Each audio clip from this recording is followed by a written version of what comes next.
Folks, here we are in this brand new best of 3. This is Rivkin, I'm casting with Zev, and we are in the semifinals of the North American ZOTAC Cup. And I always got to shout this out in the first game. Guys, the ZOTAC Cup, if you're tuning in right now, it's a free tournament. It's $100 and €100 back-to-back every Saturday, every Sunday. And it's free, it's open. It doesn't matter if you're bronze or grandmasters. You should and could compete in this cup. We would love to see you. We'd love to cast you. But guys, getting into this, spotting in the lower left corner of the map without an Asian introduction this time. It is just CMStorm.Polt. And his opponent, coming off an interesting win, it is the Blue Zag Friend. Well, I do want to point, he managed to muscle through CPU, a really good player from Alien Invasion. So it's not like this was a free pass for him, but it is so weird to consider. Like, this is a butterfly effect moment where you're like, if his opponent didn't kind of Idra out of that game in the best of ones, Friend might not be here. And that's what's really cool about the ZOTAC Cup, guys.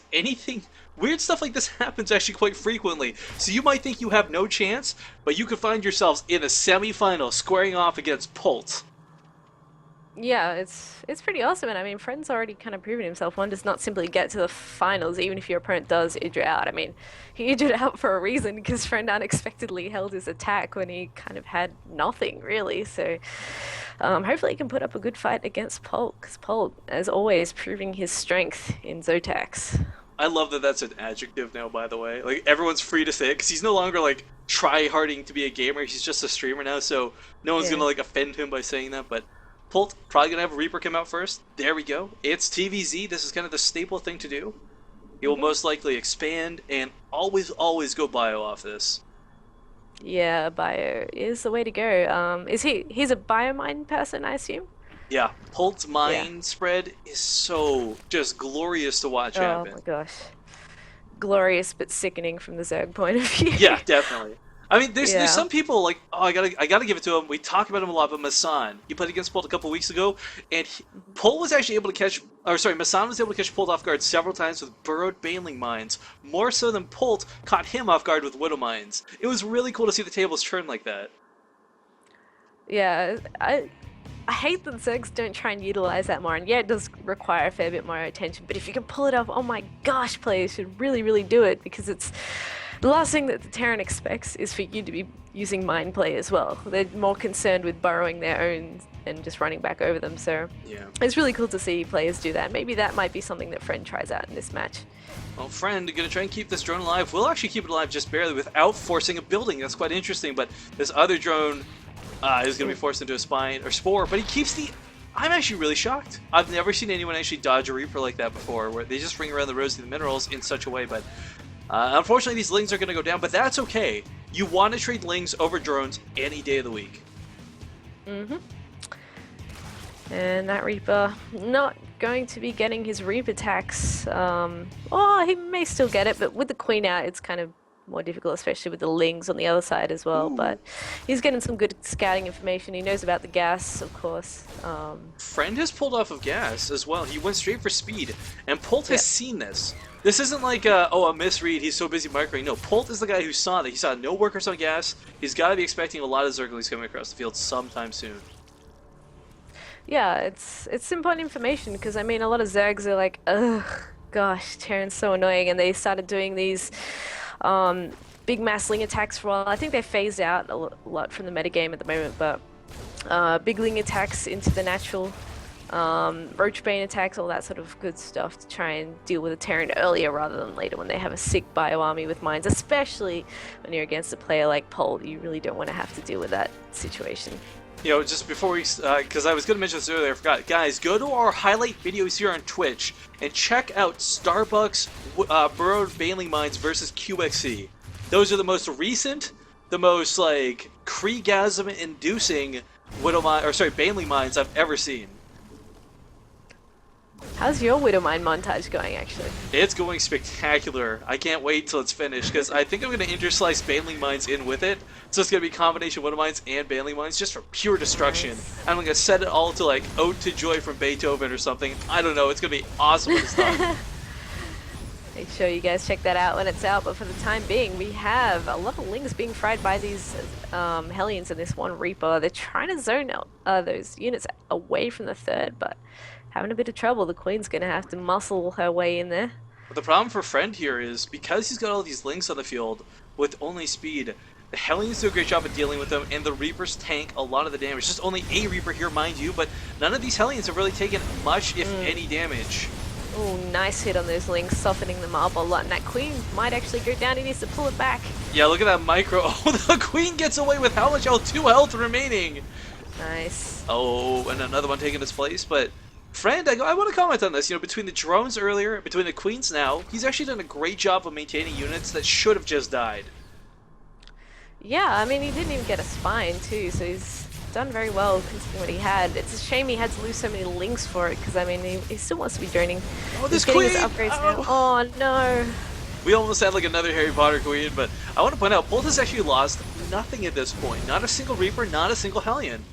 So this is actually going as good as it possibly could for him, and he's got to be just... I see Polt, he's the most mannered, the nicest guy in the world, but he's probably stroking a cat with a monocle in his chair, a swivel chair, going right now. Even putting the Widowmines down. Wow.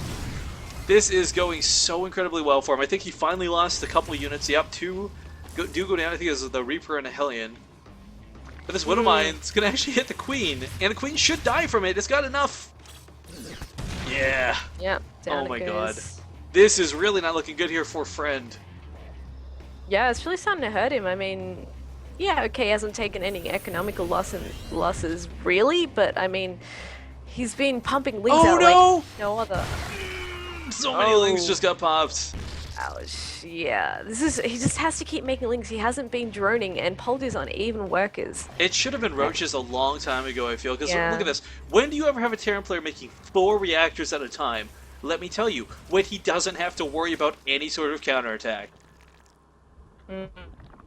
This is going about as well as it could be for Polt, and Zeph... Oh, lagging there for a second. Hopefully it doesn't come back. Do I still have you on Skype? Lagging again, I'm gonna leave, just so you know. Oh man, well there's that lag for sure.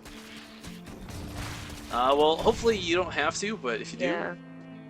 I don't want to mess up the game. I might go reset my router again. I was hoping that I might get through the cast without lagging, because I was lagging so much this morning. But of course, it wouldn't be a Zeph cast if I didn't lag out of at least one game. Well, if you're really scared about it, you know, we're not running that delay today, so you could just try and do it from the stream.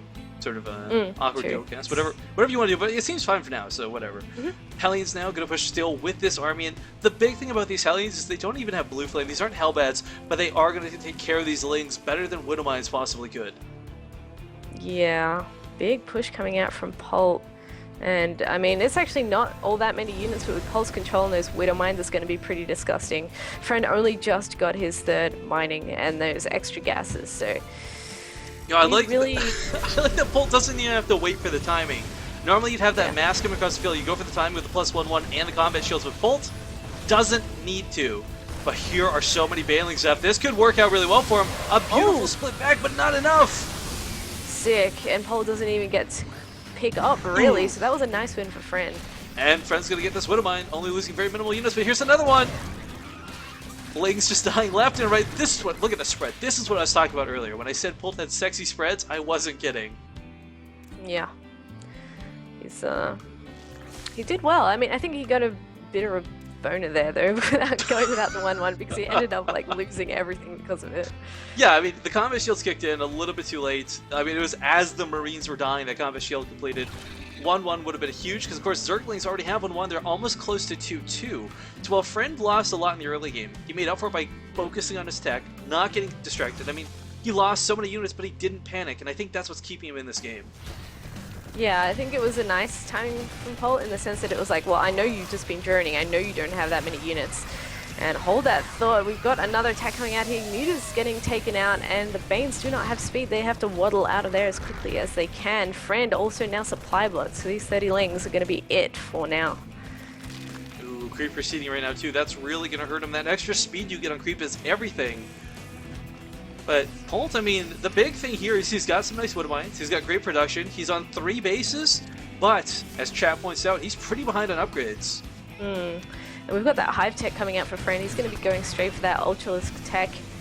And when those come out, he'll have a much easier time against these Widow Mines because they can just tank for days. The base is cancelled. Oh, Centrifugal Hook still not completed yet. But the Ling's actually doing a ton of damage. This is the advantage of upgrades right here, guys. Marines are pretty damn good, but not when they're behind on upgrades. Mutal is going to try and chase the Medivacs, but unfortunately, look at the south. Polt has a massive army. Polt is in that stage of the game where he starts attacking and then he never stops. He's just got endless units coming out, Widow Mines everywhere. And it's going to be really hard for Friend to start dealing with this until he gets those ultras out. And Polt may very well hit that timing when he's just trying to get that those Hive Tech units out. And he's kind of caught in between with not too much of what he wants. So it's actually quite up in supply too. You know, I want to point out something here too. A really cool move, actually, holding that thought for a second. We got him pushing in once again. Baneling speed is completed, but there's not a lot of Banelings on the field. There's not a lot of really anything on the field here, as Friend mostly has drones. But the comment I was going to make, I saw Bly do this yesterday several times, and it worked quite well versus QXC, where he would actually send 4 Lings across the map. 4 Lings specifically, turn them into Banelings, and just walk them into like the third, into the natural, and he would just ravage the mineral lines. Because it wasn't a big attack, it wasn't something you see on the minimap. It was really cool watching that happen, but unfortunately, Friend is not really going to be afforded to do anything special tactic-y like that, because these Widow Mines still being a real pain in the ass. Banelings was baiting out some of the hits. Oh, that hesitation though, Zeph. He went in and then came back and then went back in. He still has a fair bit left over using the mutas to help him engage now too, but Polt is just going to keep microing back over the Widow Mines. Really not all that much left for Friend. His army is getting whittled down very quickly. Widowed down. GG. Scumbag Grifkin, I know.